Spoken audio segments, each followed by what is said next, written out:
Bem, o meu artigo ele trata sobre a educação como um meio de transformação social, né? Também sou aluno aqui da FNB, estou cursando teologia como Roberta.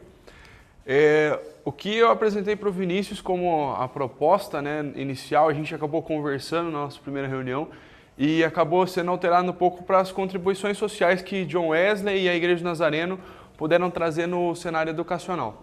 A gente pode ver, né, tanto em conjunto, através das aulas do Vinícius, pesquisas, um pouco da Igreja de Nazareno, um pouco de John Wesley, o que ele fez com relação ao ensino, a Igreja de Nazareno, desde lá dos Estados Unidos até o que a gente tem aqui, né?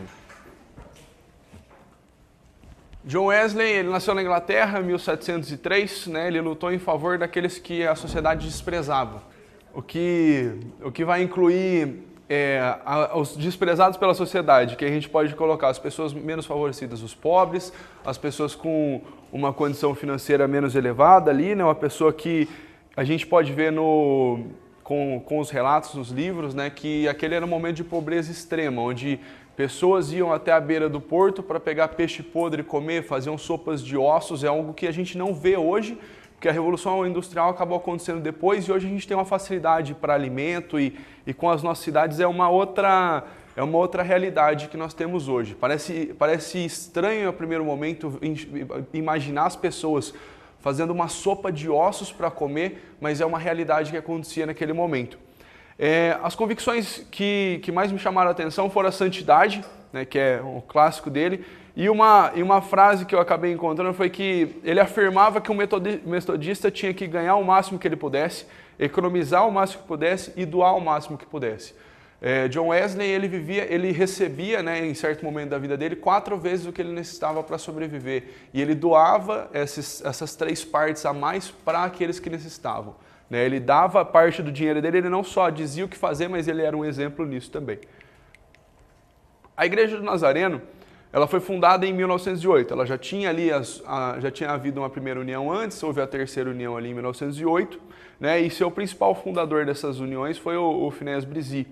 O Phineas Bresee, ele ajudou muito no início com relação ao ensino, né. Eu pude encontrar, tem até um filme dele, do Phineas Bresee, né, Phineas Bresee, pastor, ele foi disponível, eu não consegui encontrar para baixar ele, né, para adquirir ele, mas eu vi que ele esteve disponível ali no Canadá, eles fizeram uma apresentação na Igreja do Canadá em junho agora, né, faz alguns meses. Mas o que a gente consegue encontrar de material, a gente vai conseguir ver que logo no início ali, ele foi fundada uma escola de moças em 1907. E logo que a Igreja do Nazareno se estrutura, a Igreja do Nazareno vai e apoia essa escola de moças, e assim como outros trabalhos, né, para ajudar as pessoas a se desenvolverem socialmente, com escola e ajudando nesse sentido. Em Natal, né, no Rio Grande do Norte, a gente tem o CEM, que é o Centro Educacional Nazareno. Você tem a igreja em Lagoa Nova, que é o superintendente, o pastor Gerson. Eu acho que são duas casas para o lado, tem um prédio deles que eles cuidam com o ensino para crianças, né, o ensino primário. A gente está aqui hoje numa escola que é o Jaime Kratz e hoje é a FNB também. Nosso campus, como o Vinícius falou, era lá em Barão Geraldo, campus da Faculdade Nazarena do Brasil. Jaime Kratz foi um dos primeiros missionários que veio aqui para o Brasil, ele pôde iniciar o distrito do Rio de Janeiro, né, começar o trabalho ali.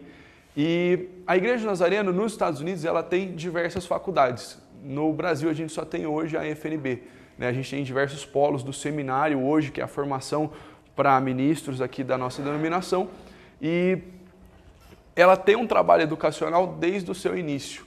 Né? A Nazareno, ela tem um trabalho com a missão dela com relação ao discipulado. E o discipulado é o ensino.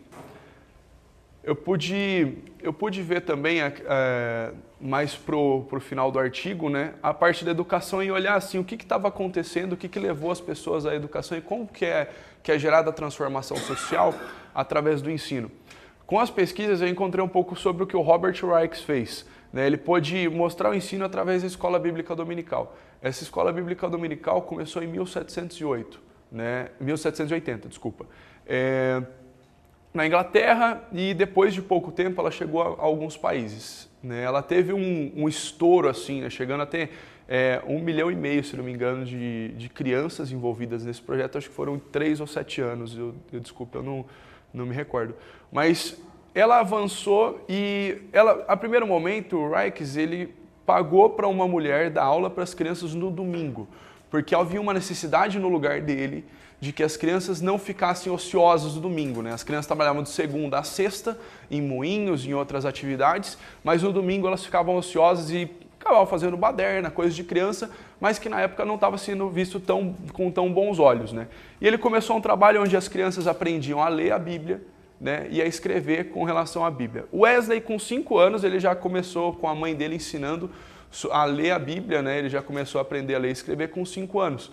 Então isso aqui foi 72 anos depois do nascimento de Wesley, e esse trabalho se iniciou nessa mesma linha.